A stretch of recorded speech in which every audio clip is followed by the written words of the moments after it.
Hay cosas que un trailero aprende a reconocer con los años. El zumbido de un valero a punto de romperse. El olor de unas balatas recalentadas. El cambio en el peso de la carga cuando una llanta pierde presión. El tono de voz de un operador cuando intenta ocultarte información. Y también aprende otra cosa, nunca preguntar demasiado. Me llamo Esteban Carrillo. Tengo 46 años y llevo más de 2 décadas recorriendo las carreteras del país. He cruzado desiertos donde el calor derrite el asfalto, montañas cubiertas de niebla y tramos donde ni las patrullas quieren detenerse después de medianoche. Siempre me consideré un hombre práctico. No creo en brujas ni fantasmas. Nunca he sido de esos que cargan escapularios colgados del espejo ni rezan antes de arrancar. Pero lo que ocurrió aquella madrugada de octubre de 2019 destruyó por completo la forma en que entendía la realidad. Todo comenzó en una bodega ubicada en las afueras de Toluca. La carga estaba lista cuando llegué. Un remolque cerrado de 53 pies. El destino era Monterrey. Los documentos indicaban que transportaba maquinaria industrial importada. Nada fuera de lo común. Sin embargo, el ambiente dentro de la bodega era extraño. Nadie hablaba. Los montacarguistas evitaban mirar hacia la caja. Uno de ellos, un hombre mayor con décadas trabajando ahí, terminó de colocar el último sello de seguridad y murmuró algo que apenas alcancé a escuchar. Que Dios te acompañe. No lo dijo como una cortesía. Lo dijo con miedo. Firmé los papeles y salí. La noche estaba despejada. Tráfico ligero. Música baja en la radio. Todo parecía normal. Hasta que pasé el kilómetro 47. Escuché el primer golpe. Fue seco. Metálico. Como si alguien hubiera pateado desde dentro del remolque. Miré el espejo. Nada. Pensé que alguna tarima se había desplazado durante una curva. Seguí manejando. 5 minutos después volvió a escucharse. Esta vez fueron 3 golpes consecutivos. Pam. Pam. Pam. Se me erizó la piel. No por miedo. Por costumbre. Uno sabe identificar cuando una carga se mueve y cuando algo golpea deliberadamente. Tomé el radio. Base, unidad 42. Creo que la carga viene suelta. La respuesta tardó demasiado. Negativo.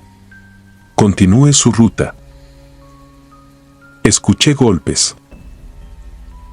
Silencio. Luego la voz del operador sonó diferente. Tensa. No abra el remolque. Miré el micrófono. ¿Cómo dice? Pase lo que pase, no abra el remolque. La transmisión se cortó. Durante varios kilómetros intenté convencerme de que exageraba. Fatiga. Estrés. Horas acumuladas. Entonces comenzó el olor. Era tenue. Dulzón. Parecido a carne descompuesta mezclada con humedad.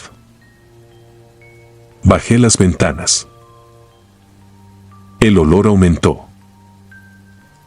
Revisé el aire acondicionado. Lo apagué. Seguía ahí. No provenía de la cabina. Venía de atrás. Tomé la siguiente salida y me detuve en una gasolinera casi vacía. Eran las 2:17 de la madrugada. No había más que un despachador dormitando y un perro flaco acostado bajo una lámpara. Bajé de la unidad. Y el perro comenzó a llorar. No ladró. No gruñó. Lloró. Con la cola entre las patas, mirando directamente hacia el remolque. Sentí un escalofrío recorrerme la espalda. Me acerqué lentamente. Los sellos seguían intactos. Apoyé la mano sobre la puerta metálica. Estaba tibia, a pesar del frío de la madrugada. Entonces escuché algo. Un sonido tan débil que pensé haberlo imaginado. Un rasguño. Después otro. Y otro. Como uñas arañando el acero desde el interior. Retrocedí. Mi corazón comenzó a golpearme el pecho. Saqué la linterna del cinturón y apunté hacia la puerta. El sonido cesó. Silencio absoluto. Di media vuelta para regresar a la cabina cuando escuché una voz. Apenas un susurro. Señor. Me congelé. Volteé lentamente. No había nadie. Por favor. La voz provenía del remolque. Era la voz de una niña. No tendría más de 8 años. Ya no podemos respirar. Sentí que las piernas me temblaban. Me acerqué nuevamente. ¿Hay alguien ahí? Silencio. Después comenzaron los golpes. Docenas. Desesperados. Frenéticos. Como si muchas personas estuvieran golpeando al mismo tiempo. Gritos ahogados. Llanto. Súplicas. Retrocedí tropezando. Corrí hacia la cabina y cerré la puerta con seguro. Tomé el radio. Hay gente encerrada. Manden ayuda. Estática. Luego una voz masculina desconocida respondió. No abras. Escucho niños. Ya están muertos. La transmisión terminó. Nunca olvidaré el frío que sentí en ese instante. Porque aquella voz no sonaba sorprendida. Sonaba resignada. Y entonces miré hacia el asiento del copiloto. Había una niña sentada ahí. Descalza. Muy delgada. Llevaba un vestido rosa cubierto de manchas oscuras. Su cabello estaba húmedo, pegado al rostro. Tenía tierra bajo las uñas. Y unos ojos enormes. Negros. No me miraba con rabia. Me miraba con tristeza. ¿Por qué tardaste tanto?, preguntó. No recuerdo haber gritado. Solo recuerdo perder el aire. Ella levantó lentamente una mano. La piel del brazo estaba amoratada, marcada por dedos humanos. Como si alguien la hubiera sujetado con violencia antes de morir. Todavía están ahí atrás, susurró. El remolque explotó en golpes. La unidad entera comenzó a sacudirse. Los espejos vibraban. Las puertas temblaban. Escuché cientos de uñas raspando el metal. Escuché personas rezando. Escuché madres llamando a sus hijos. Escuché niños llorando. Y entonces algo golpeó desde dentro con tanta fuerza que la lámina del remolque se deformó hacia afuera. Una silueta humana quedó marcada en el acero. Después otra. Y otra más. Como cuerpos intentando salir. Arranqué sin pensar. Solo quería llegar a una caseta. A cualquier lugar con gente. Pero mientras conducía vi algo en el espejo lateral. Había rostros asomándose desde las rendijas del remolque. Rostros pálidos. Hundidos. Con labios resecos y ojos abiertos hasta el límite del dolor. No eran apariciones deformes. Parecían personas reales. Personas aterradas. Y todos me miraban. Cuando una mujer golpeó el interior del metal y abrió la boca para gritar, comprendí algo que me destruyó por dentro. No estaban intentando entrar. Llevaban años intentando salir. Perdí el control unos kilómetros después. El tráiler se volcó. Desperté en el hospital 2 días más tarde. La empresa desapareció. La bodega fue clausurada. Los registros de la carga se perdieron. Nunca encontraron maquinaria. Nunca encontraron cadáveres. Solo descubrieron algo que jamás salió en los periódicos. Marcas de uñas humanas cubriendo las paredes internas del remolque. Miles de ellas. Capas y capas superpuestas. Como si decenas de personas hubieran intentado desgarrar el acero con las manos desnudas. Un agente federal me visitó semanas después. Me preguntó exactamente lo mismo que el operador aquella noche. No quiso saber cómo estaba. No preguntó por el accidente. Solo hizo una pregunta. ¿Escuchó voces infantiles? Cuando respondí que sí, bajó la mirada y cerró la libreta. Antes de irse dijo algo que aún me despierta empapado en sudor. Usted es el tercero que sobrevive conduciendo esa unidad. Los otros 2 se suicidaron. Han pasado 7 años desde entonces. No he vuelto a manejar de noche. No puedo soportar los remolques cerrados. Y jamás dejo a mis nietos jugar cerca de un tráiler estacionado. Porque algunas madrugadas, cuando el viento sopla fuerte junto a mi casa, escucho golpes provenientes del patio. 3 golpes. Pausa. 3 golpes más. Y después una voz infantil, apagada y desesperada, que atraviesa las paredes de mi habitación. La misma voz que escuché aquella madrugada en la carretera. La misma que aún me persigue. La misma que me suplica, llorando. Señor, esta vez sí abra. Y cada noche tengo que recordarme que no debo hacerlo.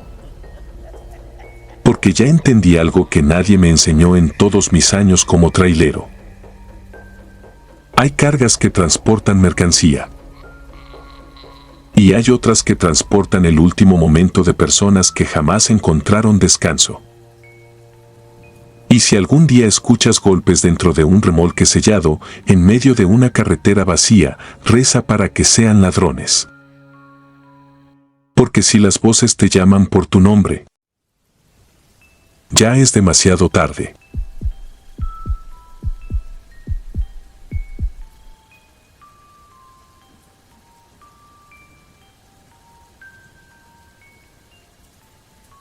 Nunca he vuelto a manejar un tráiler. No porque me haya jubilado.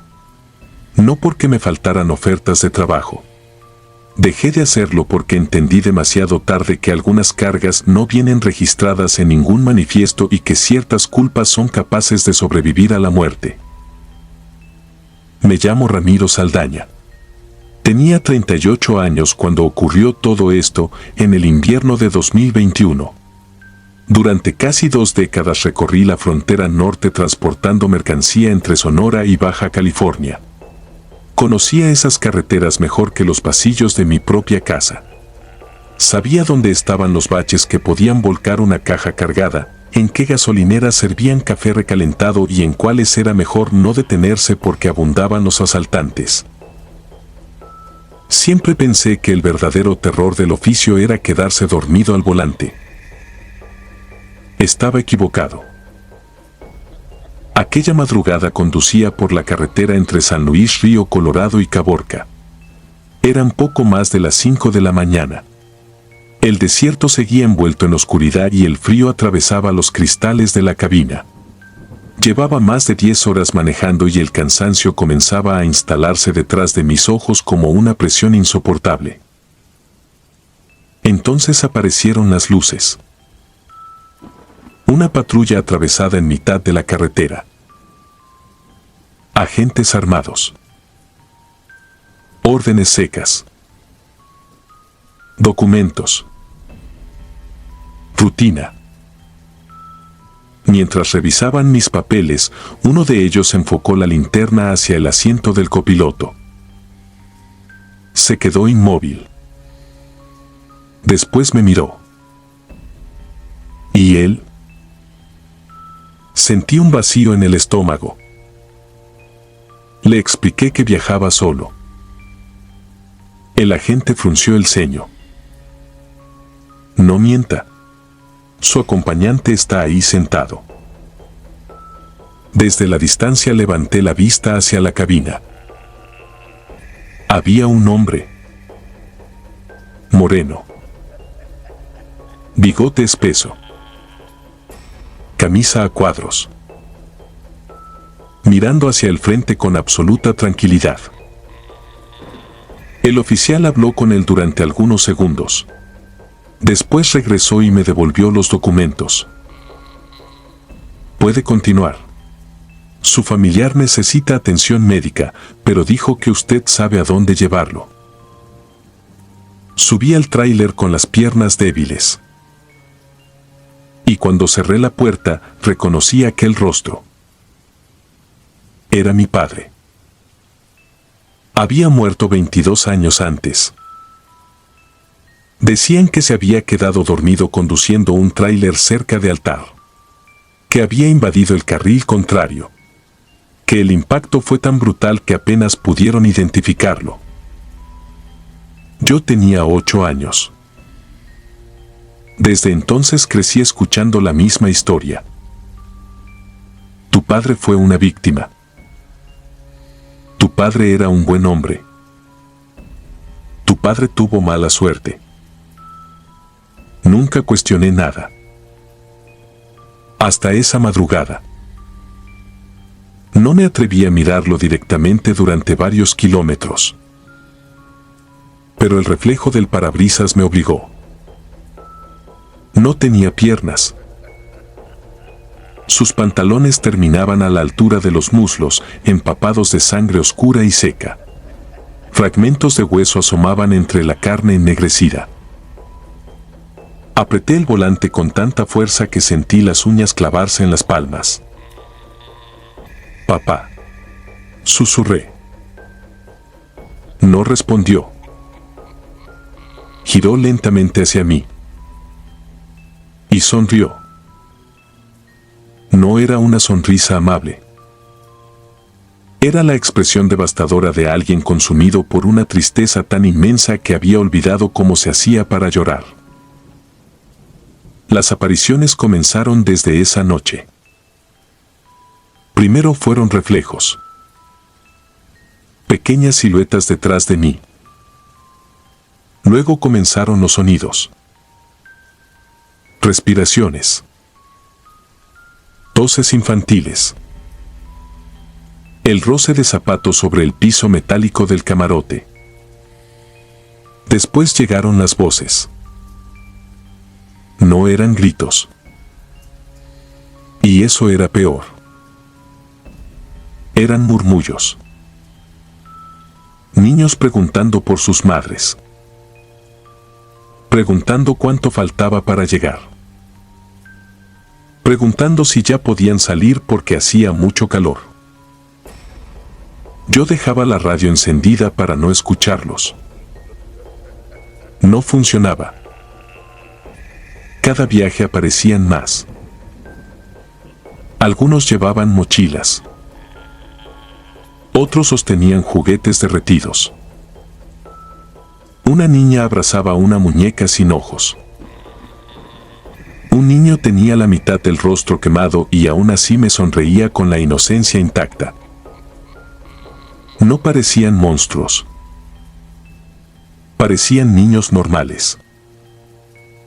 Y esa normalidad era insoportable. Comencé a investigar el accidente de mi padre. Visité hemerotecas. Busqué periódicos antiguos. Hablé con excompañeros. Hasta que encontré a un mecánico jubilado que había trabajado con él. Cuando mencioné su nombre, bajó la mirada. Tardó varios minutos en hablar. Entonces me contó la verdad. Mi padre no transportaba mercancía aquella noche. Transportaba personas.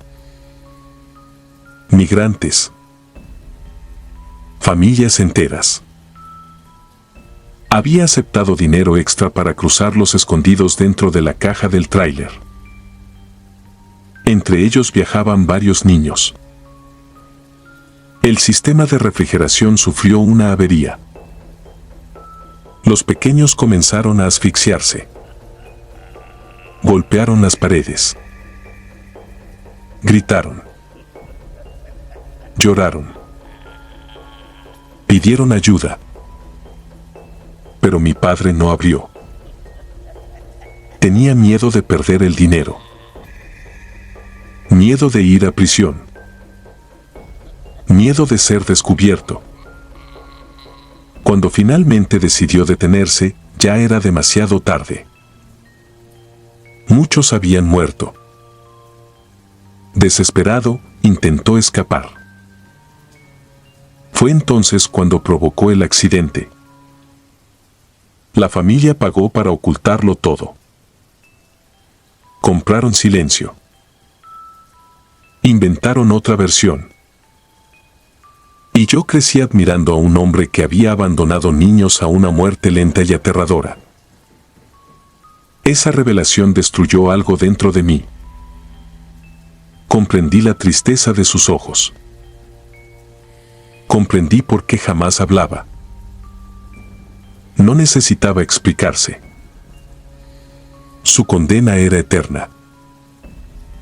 Decidí dejar el trabajo. Vendí el tráiler semanas después. Pensé que así terminaría todo. Pero la última noche regresé para recoger mis cosas personales.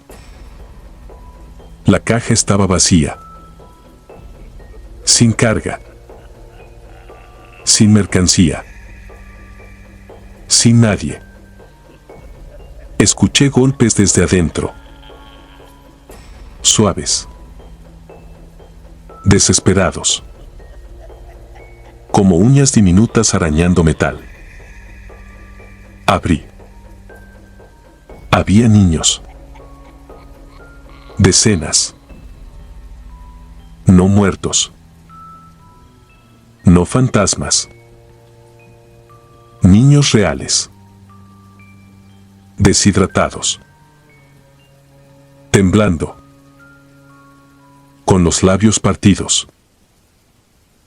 Una mujer abrazaba a un bebé inmóvil. Un adolescente intentaba hacer respiración boca a boca a su hermana menor. El olor a sudor, vómito y orina me hizo retroceder. Alguien había utilizado mi tráiler para transportar migrantes, sin que yo lo supiera. Llamé a emergencias. Intentamos salvarlos. Pero 4 niños murieron antes de que llegaran las ambulancias. Entre ellos, una niña de aproximadamente 7 años. Tenía una muñeca sin ojos apretada contra el pecho. La misma muñeca que yo llevaba meses viendo en mis espejos. Su madre me tomó del uniforme mientras lloraba. Me preguntó por qué no había abierto antes. ¿Por qué había tardado tanto? ¿Por qué había dejado morir a su hija? No tuve valor para decirle que llevaba meses escuchando a esos niños. Que pensé que eran fantasmas. Que el verdadero horror era haber confundido una advertencia con una maldición. Aquel día comprendí que el dolor más insoportable no proviene de los muertos. Proviene de los vivos. De quienes todavía pueden sufrir. De quienes aún tienen esperanza cuando golpean una pared esperando que alguien los escuche. Desde entonces despierto todas las madrugadas exactamente a las 5. Escucho golpes en mi puerta. Toses infantiles. Voces preguntando cuánto falta para llegar. Voy hasta la cocina, tomo agua y me repito que ya terminó. Que los enterraron. Que intenté ayudar. Que no fue mi culpa. Pero hay noches en las que veo mi reflejo en la ventana. Y detrás de mí está mi padre. Ya no sonríe. Ya no me mira con tristeza. Solo observa mis manos. Las mismas manos con las que dudé antes de abrir aquella caja. Porque ambos sabemos la verdad. Él dejó morir a esos niños por miedo. Y yo dejé morir a otros por no haber querido creer. Al final, el infierno no fue ver muertos sentados en mi cabina. El infierno fue descubrir que el horror más real no nace de los fantasmas. Nace del instante exacto en que decides ignorar el sufrimiento de alguien, y cuando finalmente reaccionas, ya es demasiado tarde. Todavía puedo escuchar a la niña de la muñeca sin ojos preguntándome algo que jamás podré responder. Señor, ¿por qué no nos abrió antes? Suscribirte y darle like ayuda mucho a este canal. Si ya has escuchado mi contenido antes, te ha gustado y estás disfrutando lo que escuchas en este sector, te agradeceré que presiones el botón de suscribirse. Sin más interrupciones, continuamos.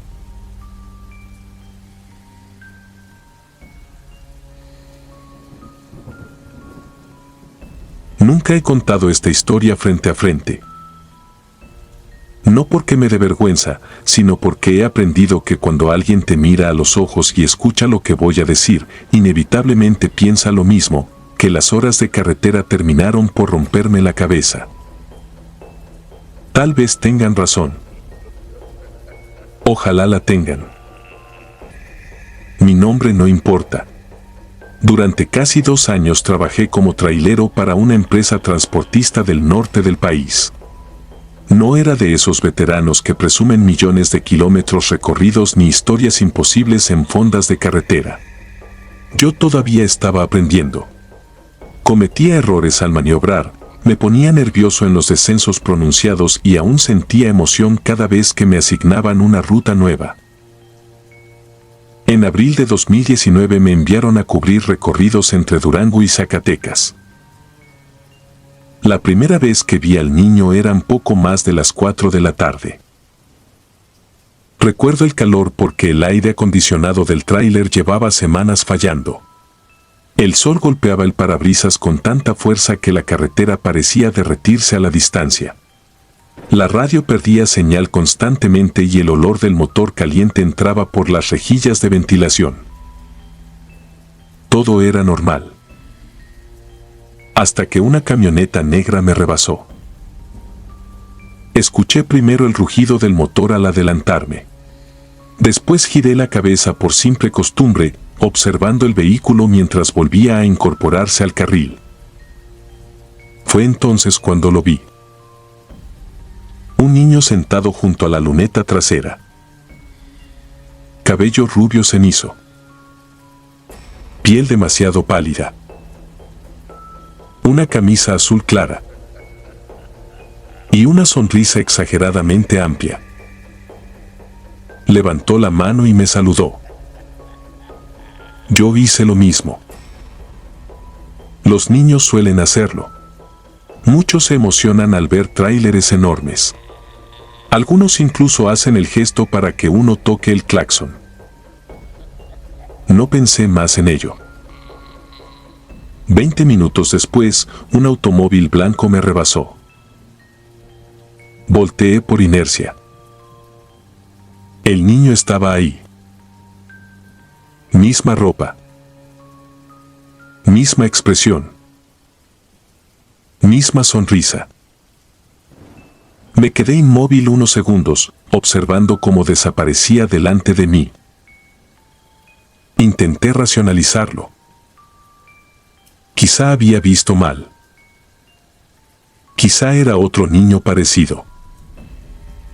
Quizá el cansancio. Continué manejando. 15 kilómetros después apareció en otro vehículo. Y después en otro. Y otro. Cada vez en coches distintos. Placas diferentes. Familias distintas.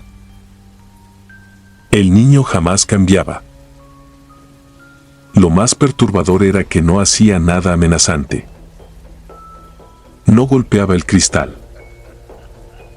No señalaba. No gritaba. Simplemente sonreía y saludaba, como si existiera entre nosotros una confianza que yo había olvidado. Conforme avanzaba el trayecto, el tiempo entre cada aparición comenzó a reducirse. 30 minutos. 20. 10. 5.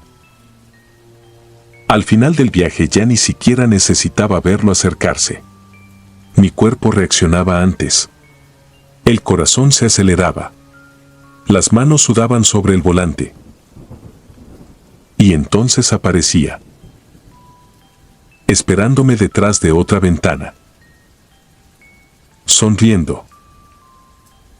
Aquella noche dormí en una pensión para transportistas.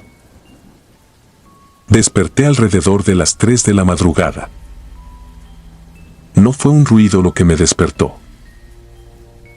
Fue la sensación absoluta de no estar solo. Abrí los ojos.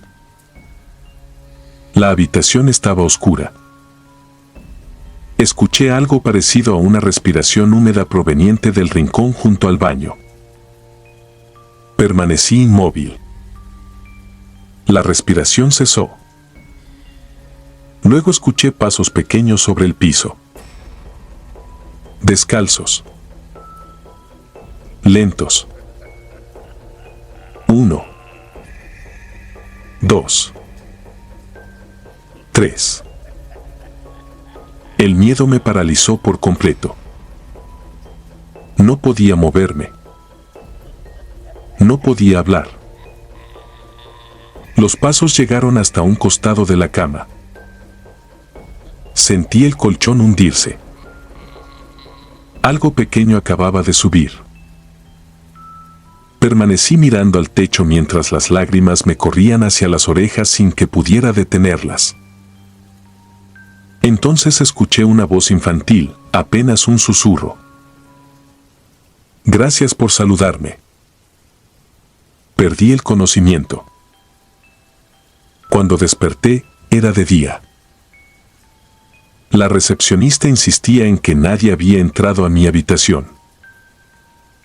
Sin embargo, encontré tierra bajo las sábanas y marcas diminutas sobre el colchón, como huellas de pies infantiles.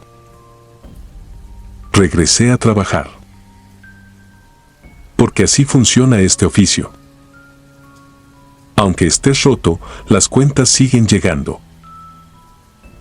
Aunque tengas miedo, la mercancía debe entregarse. Comencé a dormir mal. Apenas cerraba los ojos soñaba con accidentes. Vidrios rotos. Llantas arrastrándose.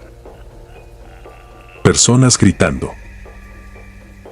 Y siempre el niño, observando desde algún sitio. Una tarde decidí detenerme en una fonda antigua donde varios traileros descansaban. Un hombre mayor, de barba blanca y manos deformadas por la artritis, notó mi estado. Sin que yo dijera una palabra, preguntó: ¿Ya empezó a saludarte? Sentí que la sangre abandonaba mi rostro. El anciano me contó que, en 2008, un tráiler cargado con acero perdió los frenos en un descenso cercano a Sombrerete. Impactó varios vehículos. Entre ellos, una camioneta donde viajaba una familia. El hijo menor iba sentado atrás. No llevaba cinturón. Los peritos dijeron que murió al instante. Pero quienes llegaron primero al accidente juraban haber visto al niño caminando entre los restos, preguntando por qué nadie le respondía el saludo. Desde entonces, algunos conductores comenzaron a verlo. Nunca todos. Siempre uno. El mismo niño. La misma sonrisa. Y todos los que le devolvieron el saludo terminaron igual.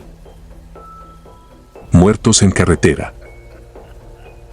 Accidentes inexplicables. Suicidios. Desapariciones. Intenté dejar el trabajo. Renuncié 2 semanas después. No volví a subir a un tráiler. Creí que había escapado. Durante meses no vi nada. Recuperé el sueño. Volví a reír. Mi esposa quedó embarazada. Pensé que todo había terminado. Hasta la noche en que nació mi hijo. Era invierno. Mi esposa dormía agotada en la habitación del hospital. Yo sostenía al bebé entre mis brazos.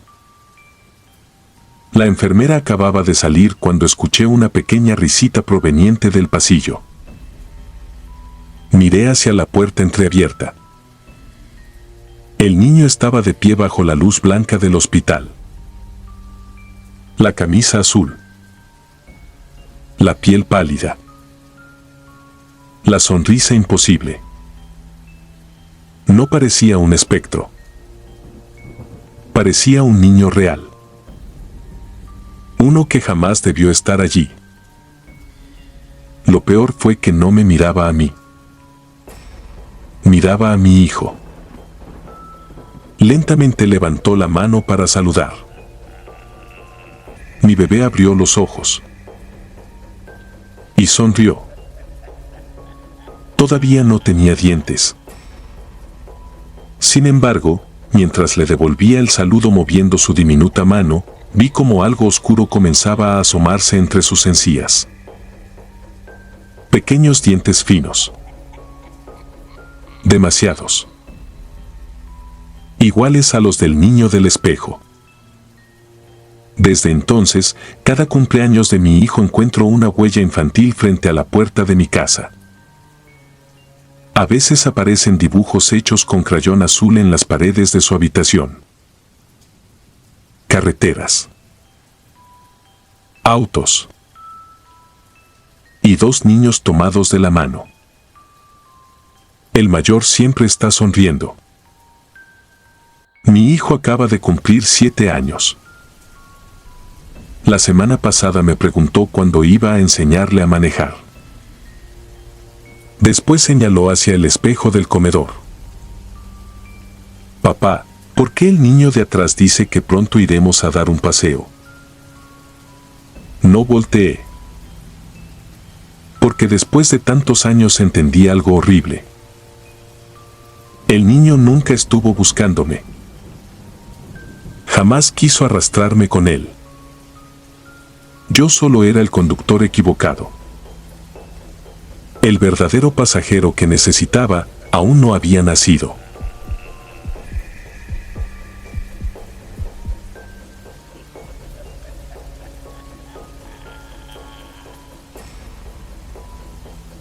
Yo manejaba un Kenworth viejo en 2006, haciendo fletes entre Durango y Coahuila, cuando todavía había rutas secundarias que uno tomaba para ahorrar casetas y tiempo, aunque el precio fuera meterse en caminos donde ni la radio agarraba bien.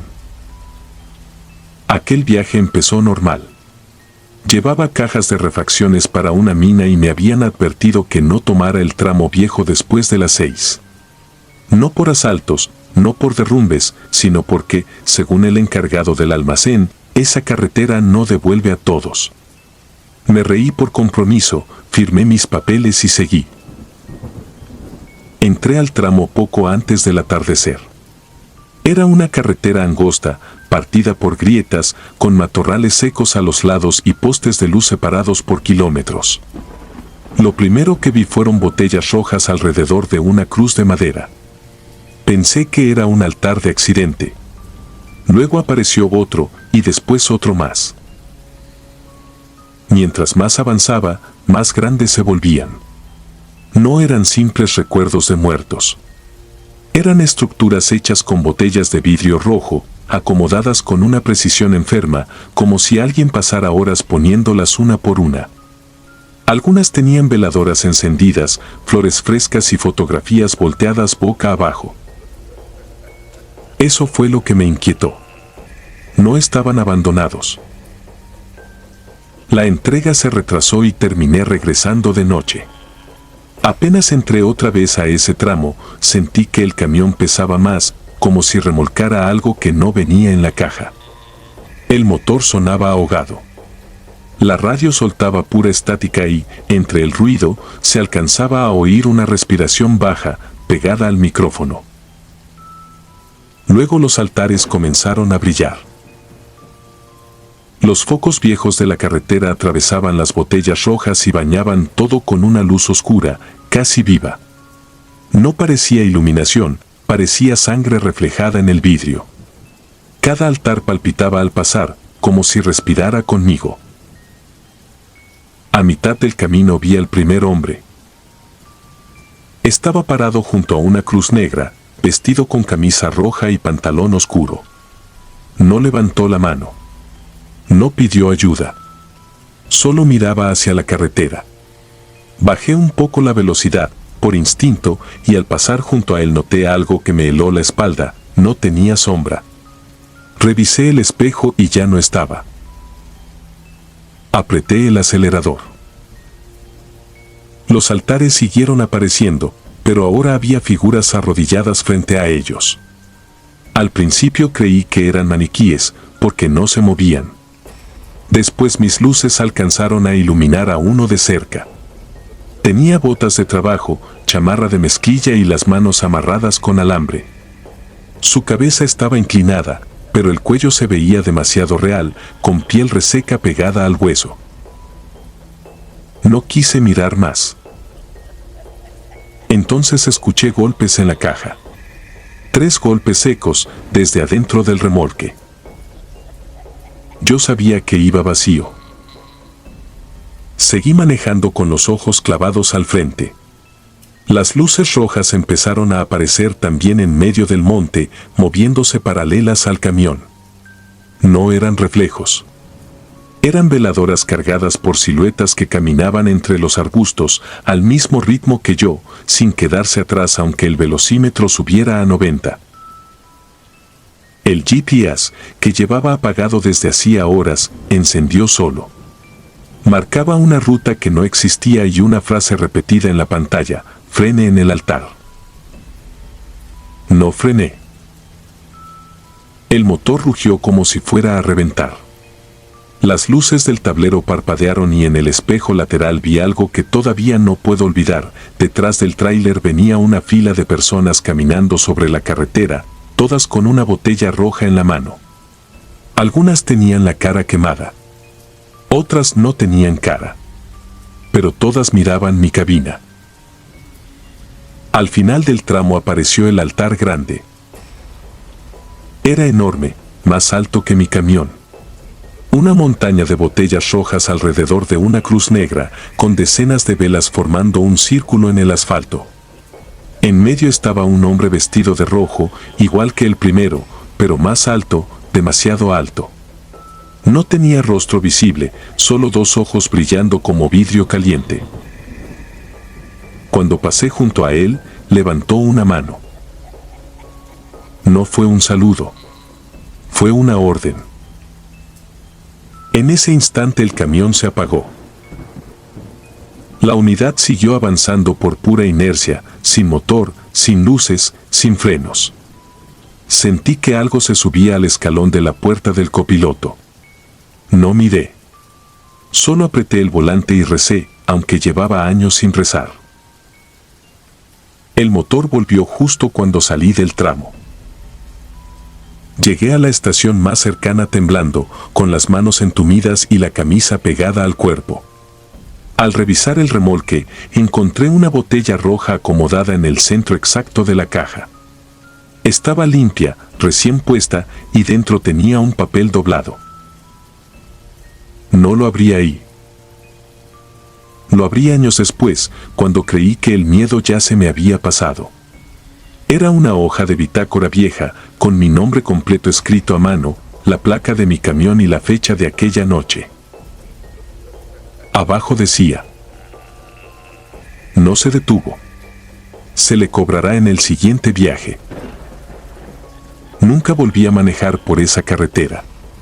Pero desde entonces, cada vez que paso frente a un altar en cualquier autopista, veo una botella roja donde antes no había nada. Y lo peor es que, con los años, he empezado a reconocer algunas caras arrodilladas frente a las cruces. Son traileros que conocí. Compañeros que desaparecieron. Y todos tienen la cabeza inclinada, como si estuvieran esperando que por fin me toque ocupar mi lugar.